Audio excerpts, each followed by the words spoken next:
الشيطان الرجيم بسم الله الرحمن الرحيم إلى حضرة النبي مصطفى محمد صلى الله عليه وسلم وآله وأولاده وأزواجه وذريته والصحابة والقرابة والتابعين وتابع التابعين ومن تبعهم بإحسان إلى يوم الدين ثم إلى أرواح آبائنا وأمهاتنا وأجدادنا وجداتنا ومشايخنا ولمن أحبنا فيك ولمن أحسن إلينا وجميع المسلمين والمسلمات والمؤمنين والمؤمنات لمن له حق علينا خصوصا إلى أرواح المسلمين في هذا الكتاب شيء لله لهم الفاتحة.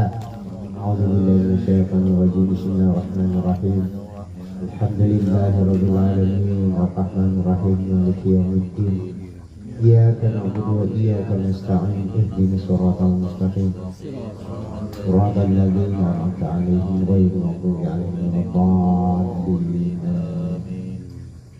بسم الله الرحمن الرحيم الحمد لله رب العالمين نحمده ونستعينه ونستغفره ونعوذ بالله من شرور أنفسنا ومن سيئات أعمالنا من يهد الله فلا مضل له ومن يضلله فلا هادي له أشهد أن لا إله إلا الله وحده لا شريك له وأشهد أن محمدا عبده ورسوله رب يسر ولا تعسر رب تمم بالخير يا فتاح يا عليم افتح لنا فتوح العارفين اللهم صل وسلم على سيدنا محمد وعلى آل سيدنا محمد ولا حول ولا قوة إلا بالله العلي العظيم ولا حول ولا قوة إلا بالله العلي العظيم ولا حول ولا قوة إلا بالله العلي العظيم.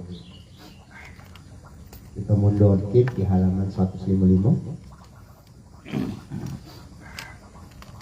dan menyandarkan kejahatan dan keburukan kepada sifat irodat.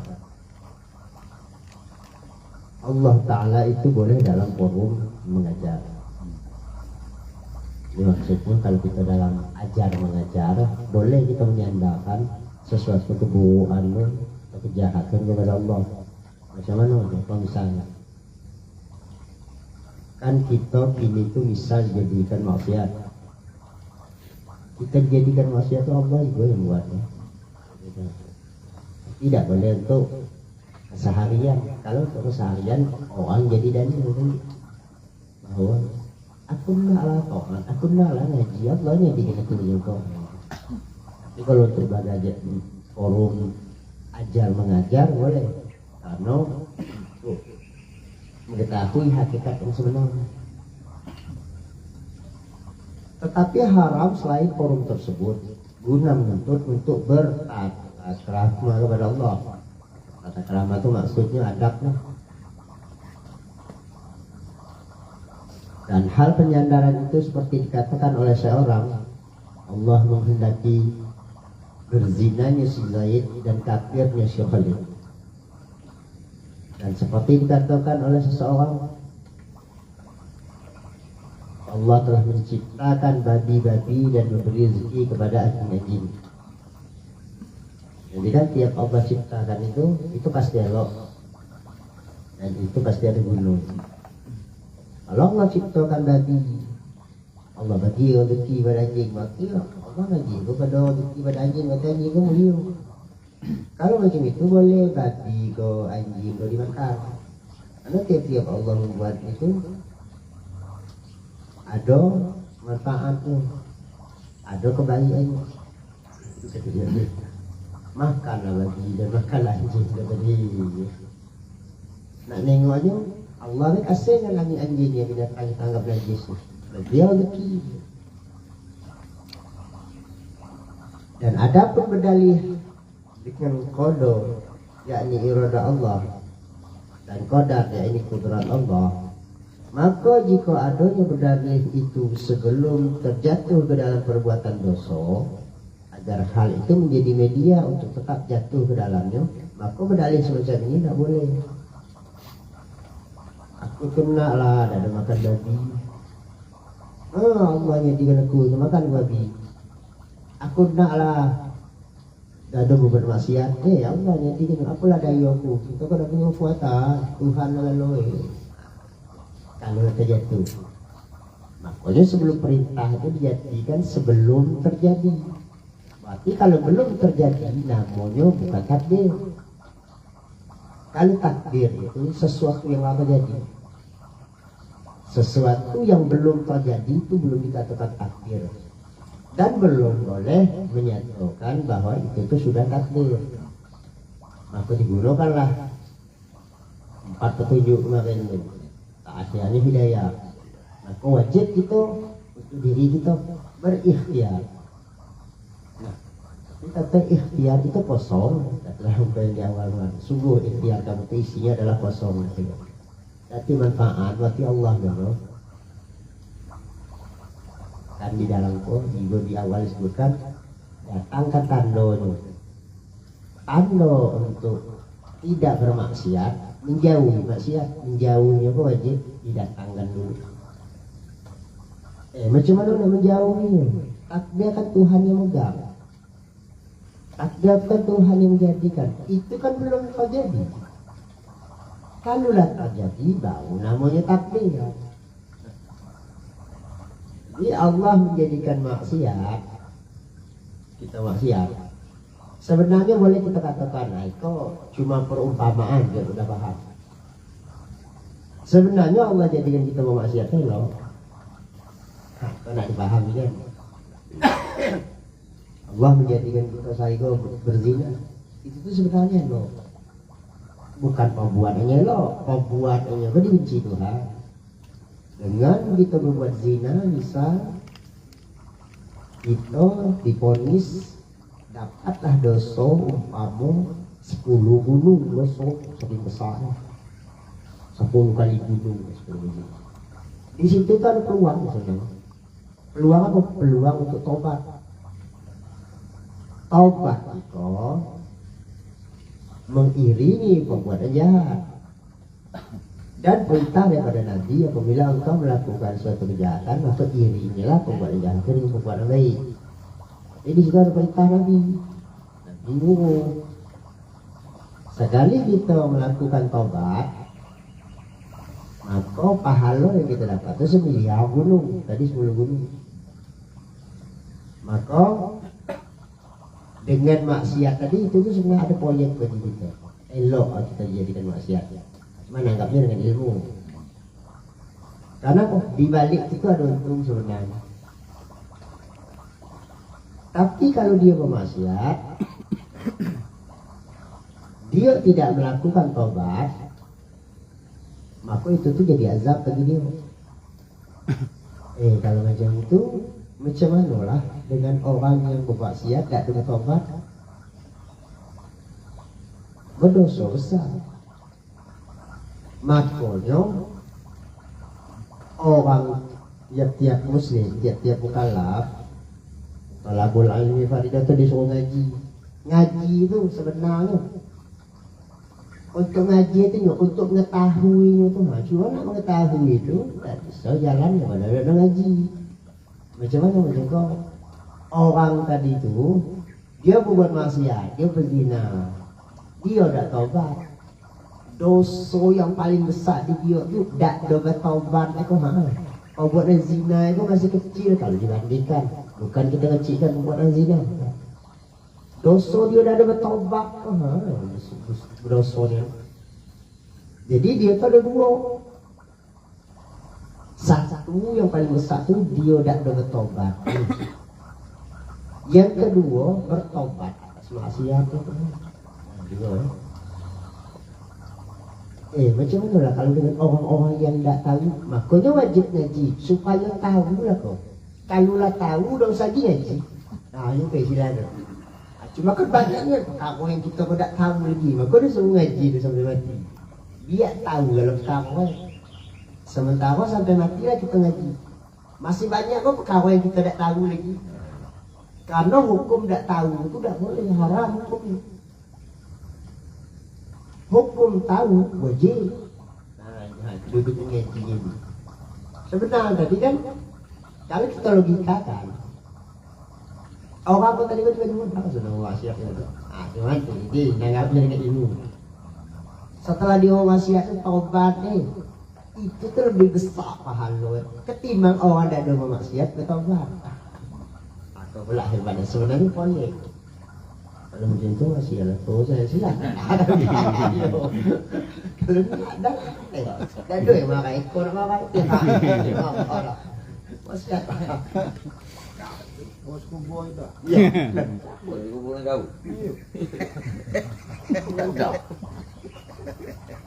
Dan begitu pun tidak boleh jika berdalih semacam itu setelah terjatuh dalam perbuatan dosa. Kau tadi sebelum mengatakan, kau tadi sesudah mengatakan, berarti takdir itu boleh dikatakan takdir, boleh kita nyebutkan kalau sudah terjadi.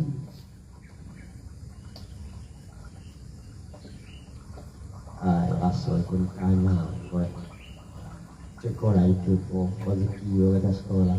Kan kita belum mati, lah mati bang takdir ini memang bunyi. Kalau gini tidak, kini itu tugasnya dia, walaupun dia itu kosong. Namanya mati. Nah Allah nyuruh nak kata dong. Seraya ia bermaksud dengan berdalih itu untuk merintangi proses hukum. Dari apa-apa yang diwajibkan oleh perbuatan dosa tersebut, maupun hukuman had, batasan atau takzir. Nah, hujah kepada Tuhan. Allah, aku kan tahu nyagi gini. Aku kan ada yang payung. Ngejip mata ke aku tak bisa.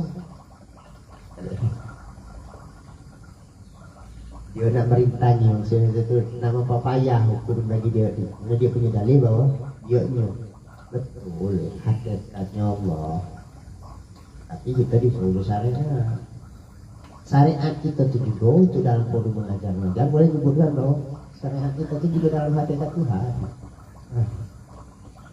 Maka kalau dalam keseharian, apalagi orang yang ngaji, tidak boleh dikatakan bahwa syariat itu juga dalam hakikat sunnah. Yang menjadikan syariat itu kan hakikat. Tidak boleh.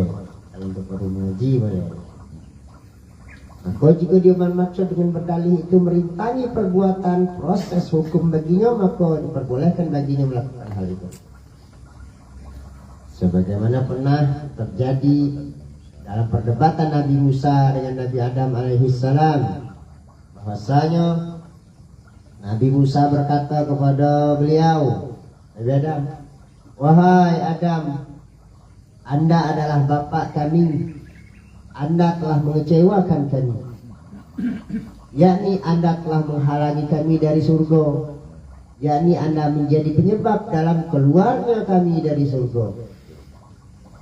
Dia berkata kepada beliau, wahai Musa, Allah telah memilih Anda, Allah telah memilih engkau dengan mendengar kalamnya. Allah memilih kamu dengan cakap Tuhan, dan Allah telah menggariskan untuk Anda lempengan-lempengan kitab Taurat dengan tangannya, yakni dengan kekuasaan.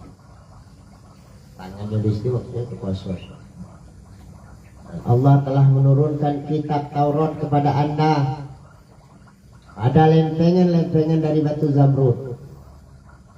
Apakah Anda akan mencaci saya atas perkara yang Allah telah mentakdirkannya atas diri saya sebelum Allah menciptakan saya dengan selisih 40 tahun? Kisah tersebut bagaimana dikutip dalam riwayat Imam Bukhari dan Imam Muslim dari Sayyidina Qawus dalam hadis yang diriwayatkan oleh Sayyidina Abu Hurairah.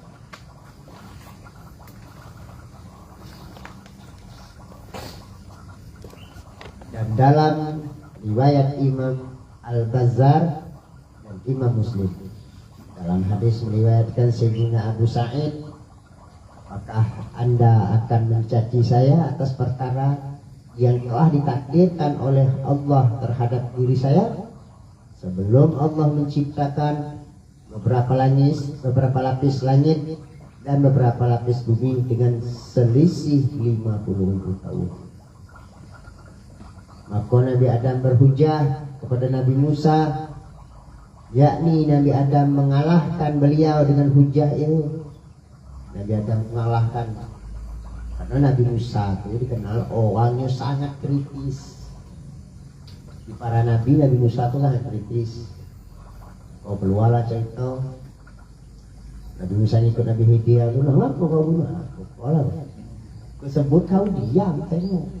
Perintah sholat Nabi Musa juga yang apa 50 itu Nabi Musa ya. Kau diserang Iran lagi, ngapa 50? Dan Nabi Musa lah, kritis. Mama naik lagi dah doa. Nabi Musa ini. Kalau di kalangan sahabat, 4 sahabatnya, yang kritis itu Sayyidina Umar.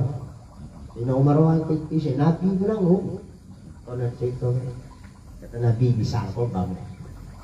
Siapa sakit perut, ambil juga kopi kau badai. Kata Nabi, pamo. Apa pula kopi? Dia Rasulullah tu dia.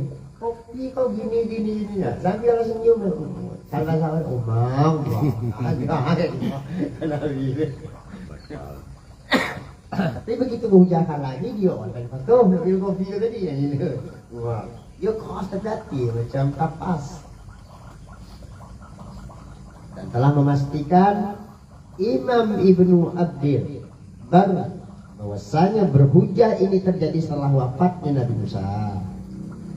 Lalu berjumpalah kedua roh beliau di langit. Ya kau jumpa roh secara roh rohaniah. Merenungkanlah hal ini. Maka tidak mesti dari keablasan berhujah Nabi Adam, bolehnya berdalih dengan kudrat adalah perbuatan dosa di negeri Taif dunia. Dengan pijakan bahwasanya tidak ada perbuatan dosa yang dilakukan Nabi Adam, dan telah mengeluarkan Imam Abu Daud dari Sayyidina Umar akan sebuah hadis marfu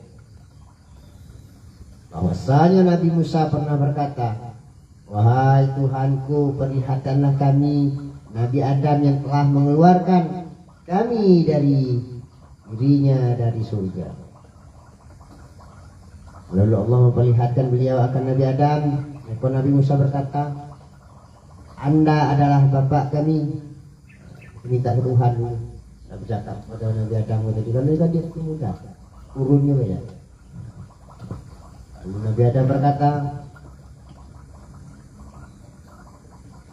Nabi Adam.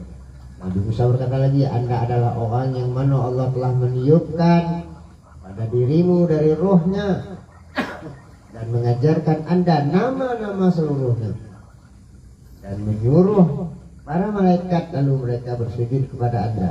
Kata Nabi Adam. Kata Nabi Musa pula, lalu apa yang menolong Anda untuk mengeluarkan kami dan diri Anda ke surga? Apa yang buat kau mengeluarkan kami dan kamu itu kurang goblok? Lalu Nabi Adam berkata, siapa ni kamu?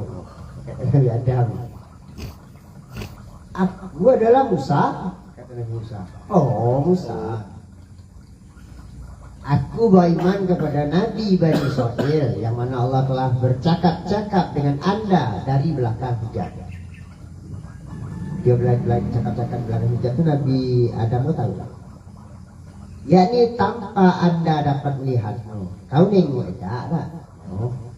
Di mana Allah menjadikan antara Anda dan antaranya seorang utusan dari makhluknya. Lalu kosong kata lagi Nabi Musa berkata lagi, kata lagi Nabi Adam, lalu tak dokah kau tu nampak ni bahwasanya hal itu ada di dalam kitabullah sebelum saya ciptakan. Kau bercakap-cakap dengan Allah itu. Kau ada pendapatnya benar telah tertulis dalam kitab Taurat. Oh iya, kata Nabi Musa. Maka dengan sebab apa Anda mencaci saya? Kalau memang lado, ngapo atau dia? Padahal sungguh telah mendahului kodok kehendak Tuhan bulan duluan. Sebelum aku kau diciptakan, ngaku lagi kau nak marah aku, silakan nak nanya kan macam tu. Ini pula kata Nabi Musa tadi. Akhirnya menang lah Nabi Adam. Kau panggil Nabi Musa. Terkadang dia berhujah dulu untuk memperjelas. Seperti misalnya Nabi saat nyekat disuruh turun naik itu. Apa di situ tuh ada keuntungan bagi Nabi Musa. Jah Nabi setelah inanya tuh, setelah ketemu Tuhan tuh, maknya rasa ya dia kecil, dia nak enak aja tuh. Ada Nabi Musa. Oh kami terus. Kalau macam itu kan kita pandang lewat, berarti Nabi Muhammad kena pelolo, kena prank Nabi Musa. Ya. Nabi Muhammad itu lah duluan tahu. Cuma Nabi Muhammad tuh, iyo enak lah bertemu Tuhan enak lah, ngalahkan segala-galanya. Jadi Nabi Muhammad tuh nak lah. Kalau cerita itu kalau takdir, kalau ibadah Allah ya jangan diajari Nabi Muhammad adik-adik. Oh kan, itu kan cuma untuk cerita syariat. Orang kalau kita tengok sekali lewat pun, pintalah Nabi Musa daripada Nabi Muhammad kedudukan yang lebih muda. Belum apa-apa Nabi Musa. Itu kan cerita irodah.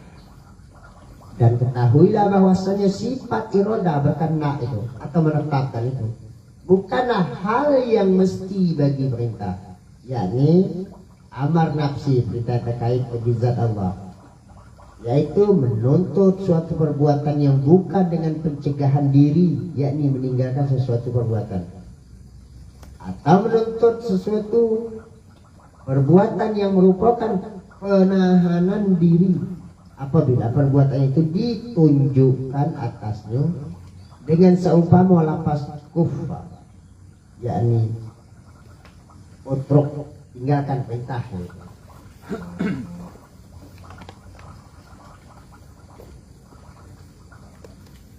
Berbeda dengan pencegahan diri yang ditunjukkan atasnya dengan selain lapas kufah seperti lapas la taf'al, jangan kamu buat.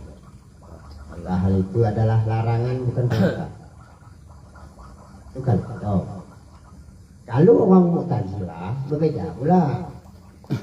Kalau Mu'tazilah itu karena telah berpendapat sebagian dari mereka, sesungguhnya iroda adalah yang mesti bagi perintah. Irodah itu bukan naku, yang mesti bagi perintah. Kalau macam itu berarti Tuhan itu diwajibkan. Kalau Tuhan diwajibkan, berarti menyadar di atas Tuhan. Sampai sebagian yang lain dari mereka berpendapat sesungguhnya keduanya irodah dan perintah adalah tunggal, yakni sesungguhnya irodah adalah esensi daripada perintah. Kalulah memang irodah Tuhan itu berdasarkan perintah, berarti Tuhan ada yang merintahkan. Kalau perintah itu dari Tuhan, berarti irodah itu harus keluar dari Tuhan. Yo macam tu tadi kita bilang pisang kan kubu dewe, idon kau dulu bayi ini besar. Yo macam tu lah hukum alam. Kenyokohan Tuhan itu jadi sementara antara perintah dan irodah itu tersebut mula macam nyatu.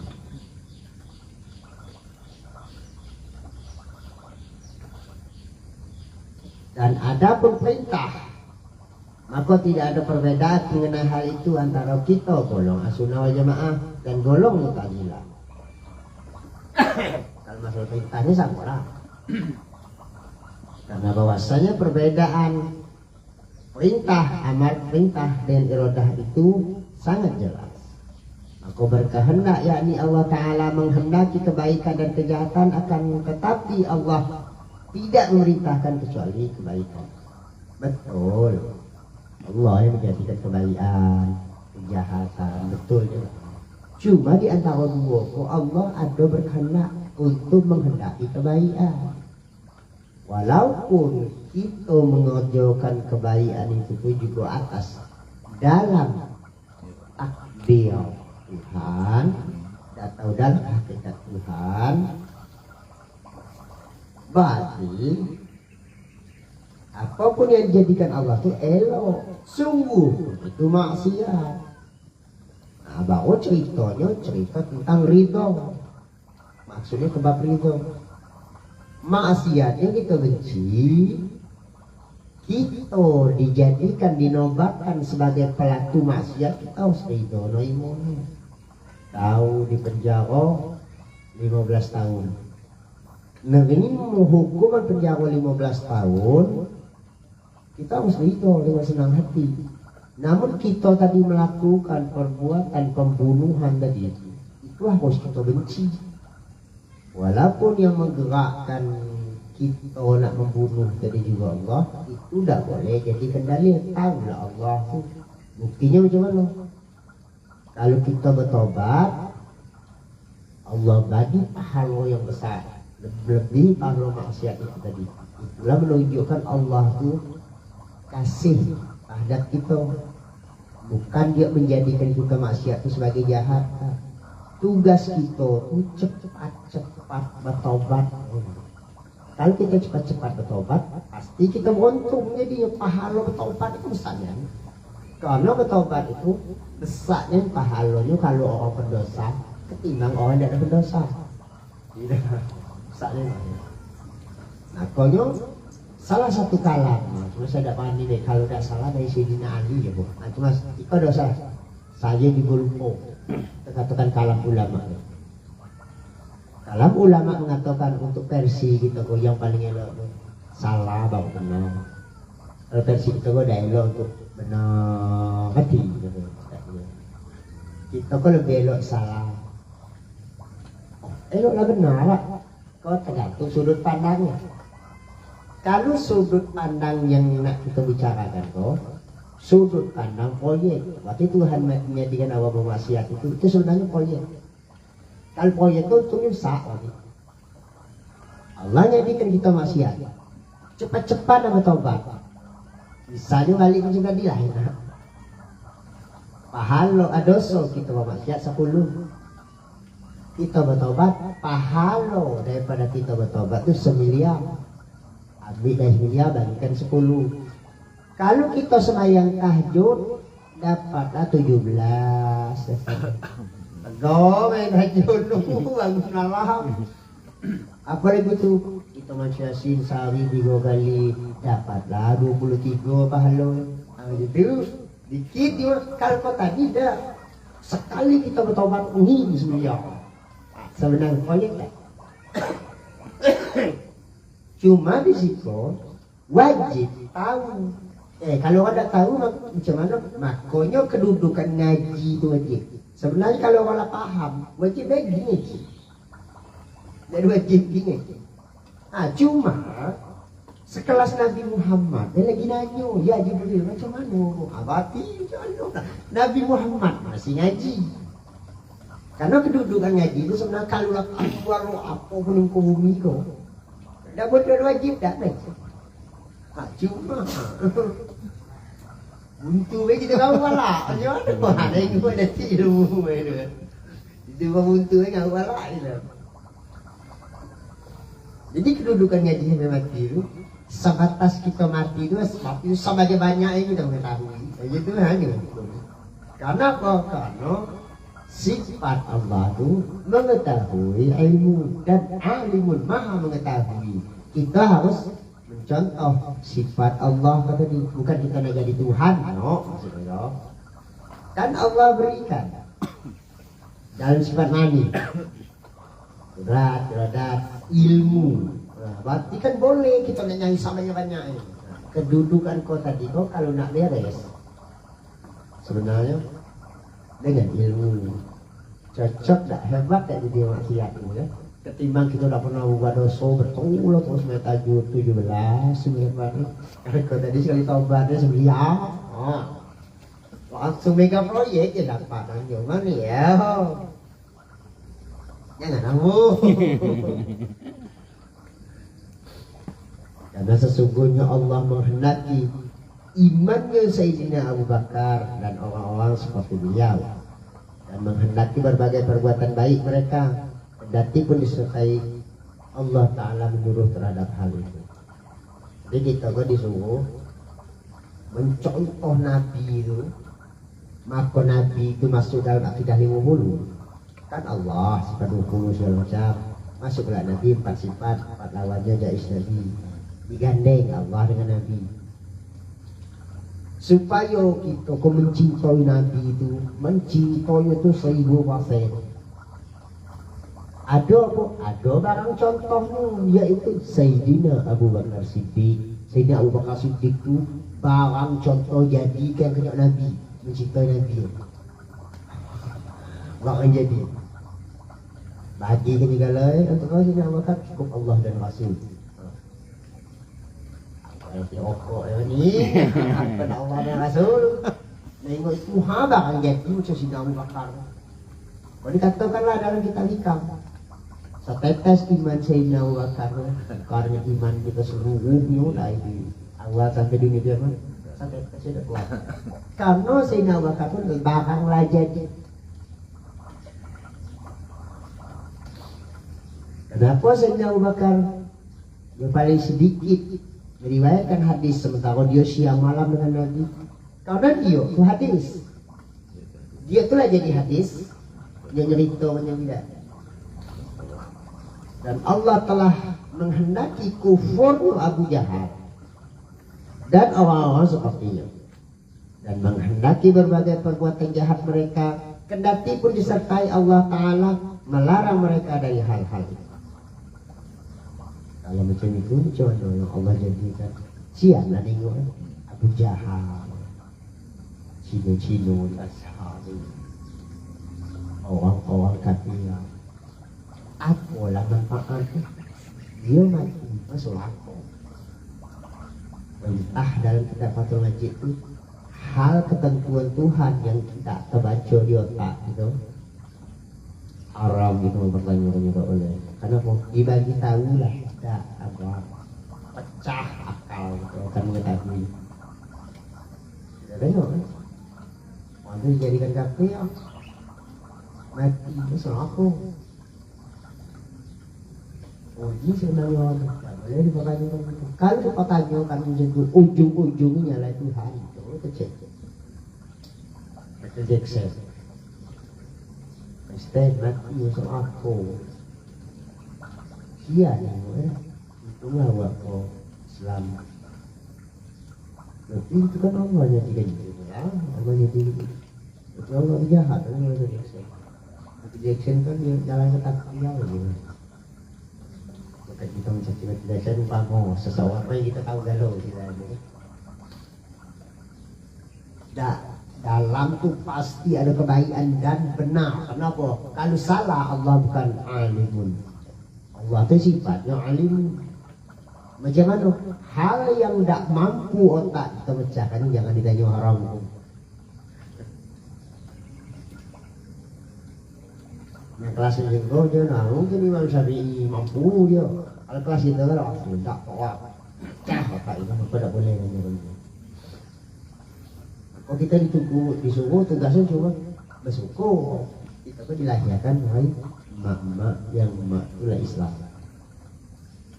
Dan Allah memerintahkan para hambanya untuk beriman dan taat. Dan Allah tidak memerintahkan seorang pun dari mereka untuk kufur dan berbuat kemaksiatan. Perintah Tuhan itu tetap menyuruh berbuat baik. Ya tahu dua pilihan ke tadi. Oh ternyata Allah menghendaki jahat. Aku tadi berarti yang cerita 9 miliar tadi. Kalau buat jahat ya kita benci, kita dijadikan berbuat jahat harus selingkuh.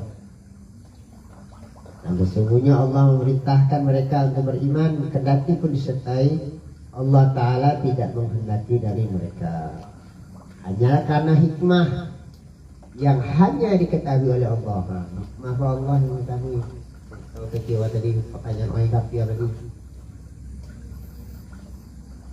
Dan untuk menampakkan orang taat terhadap perintah Allah dan orang yang menentang terhadap perintahnya, dan pahala yang diberikan Allah berdasarkan atas menyampaikan bagi orang yang menyampaikan ajaran Islam, dengan berpijak bahwasanya Allah itu tidak akan dimintai pertanggungjawaban atas apa-apa yang telah dia perbuat. Jadi Allah tidak akan dipintai apa-apa yang telah dibuat karena Allah itu mempunyai sifat jaiz. Kita salah dia. Nah hak mutlak itu di dia. Mentang-mentang hak mutlak tidak ada adil, makanya kita kalau pemimpin itu disuruh nomor satu itu adil. Karena Allah tuh maha pemimpin, Allah tuh ahkamul hakim, maha bijaksana dan adil. Takkan mungkin Allah memperlakukan orang-orang di luar Islam itu mati masuk neraka, jahat, pasti lo untuk orang itu. Apa itu? Dalam sebutnya hikmahnya kita datang. Allah yang tahu hikmahnya pasti lo. Kalau pembuatan itu pasti jahat di luar Islam. Karena Allah nyuruh inna dina indallahil Islam. Apa yang paling ilahi agama Islam. Buat itu pasti jahat. Cuma untuk dia pasti lo. Dan dikisahkan wallahu a'lam. Subhanallah bihamdihi subhanallah bihamdihi subhanallah bihamdi al-Fatihah. Alhamdulillahirabbil alamin arrahmanir rahim maliki yaumiddin iyyaka na'budu wa iyyaka nasta'in ihdinas siratal mustaqim. Wa qad ja'alna ma'al